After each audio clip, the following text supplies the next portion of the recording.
கலந்த அந்த காலத்துலேருந்து வர பல்பொடி யூஸ் பண்ணலாம்.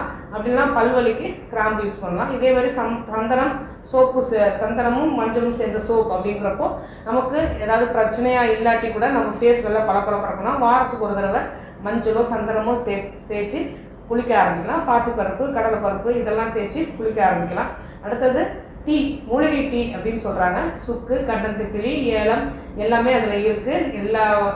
அதாவது ரோஜா இதழிலேருந்து எல்லாமே இருக்குது அப்படின்னு சொல்கிறாங்க. இதை நம்ம டீயில் கலந்து குடிக்கிறத விட பால் கலந்தாலே டீயோட தன்மை முற்றிலுமாக நீங்கிடும்.